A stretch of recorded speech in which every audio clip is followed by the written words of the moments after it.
9 नवंबर को खेत में मिली एक लाश के मामले से पुलिस ने पर्दा हटा दिया है। इस मामले में ये बात सामने आई है कि मृतक मुन्नालाल पटेल एनल सेक्स का शौकीन था और 3 युवकों से संबंध बनाता था, लेकिन जब उसने उन लोगों को ब्लैकमेल करना शुरू किया तो वे इससे खफा हो गए और उन्होंने मुन्नालाल पटेल की हत्या करने की साजिश रच डाली और उस साजिश को अंजाम तक पहुंचाया।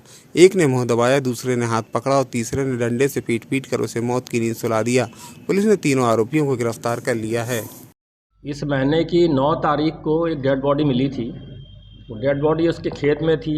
मृतक का नाम था मुन्नालाल पटेल। ये रिटायर्ड आईटीआई का कर्मचारी रहा है, जिसकी उम्र करीब 63 वर्ष थी। पोस्टमार्टम में पाया गया कि इसकी हत्या हुई है और पोस्टमार्टम रिपोर्ट आने के बाद इस पर 302 अज्ञात के विरुद्ध कायम किया गया। पूरी जब इन्वेस्टिगेशन की, हालांकि ये मामला पूरी तरह से ब्लाइंड था। ब्लाइंड इस मायने में था कि हत्या किस प्रकार से हुई है, कैसे हुई है, बहुत ज़्यादा इसके स्पष्ट एविडेंस नहीं मिल रहे थे। घटना की पूरी इन्वेस्टिगेशन करने के बाद सुरागरसी के चलते इसमें यह पता चला कि इस हत्या का कारण है एनल सेक्स और मृतक गुदा मैथुन का शौकीन था। उसको ये आदत थी और ये कई लोगों से जिनके भी संपर्क में आता था, जिनको भी ये प्रलोभन देता था इस काम के लिए। इसका काम जो है काफ़ी दिनों से इस संबंध में जारी था। मृतक इसमें जो ये घटना हुई है, इसमें एक पहलू ये है कि मृतक जहाँ बाल कटवाने जाता था, उस सैलून में उसके नाई से उसकी दोस्ती हुई। दोस्ती से उसके संबंध बने और ये फिर एनल सेक्स के लिए प्रवृत्त हुआ। जिसका नाम है, एक का नाम है देवेंद्र सेन। इसके दोस्त भी जानने लगे और ये जो घटना स्थल था और जो घटनाएं होती थी, जहाँ पे ये शारीरिक संबंध बनाता था, ये उसका ही खेत था।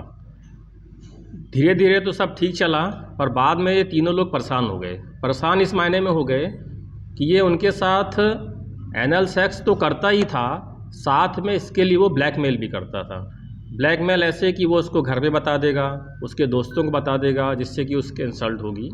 तो ऐसा ही जब ये ज़्यादा ब्लैकमेलिंग होने लगी तो जिनसे ये संबंध बनाता था वे लोग परेशान हो गए। जिस दिन इसकी डेड बॉडी मिली है, इस महीने की 9 तारीख को, उसके एक दिन पहले 8 तारीख को, तो घटनाक्रम इस प्रकार है कि 8 तारीख को दोपहर के पश्चात में जिससे उसके कटिंग करवाता था देवेंद्र सेन, और इसका जो दोस्त है संतोष यादव और मनीष चढ़ार, ये तीनों खेत में पहुंचते हैं और इनमें से 2 व्यक्तियों के साथ वो अपना हमेशा की तरह एनल सेक्स करता है। परंतु वहाँ पर कुछ ऐसा हुआ कि इसने फिर कुछ ब्लैकमेल करने वाली बात कही, या पहले से ही इनके दिमाग में जो था, ये परेशान तो ये लोग थे ही, और तब तीनों ने मिलके वहाँ पे उसको मार दिया। मारा ऐसे कि एक ने उसका मुंह दबाया, दूसरे ने डंडे से मारा, तीसरे ने उसका हाथ से पकड़ा। इस प्रकार तीनों की सहभागिता से उसका मर्डर हो गया और ये वहाँ से अपनी मोटरसाइकिल से उस खेत से भाग गए। इस प्रकार इस घटना का जो कारण है वो परुष संबंध है और घटना स्थल से वहाँ पे सेक्स उत्तेजना करने वाली स्प्रे दवाइयाँ वो भी मिली हैं।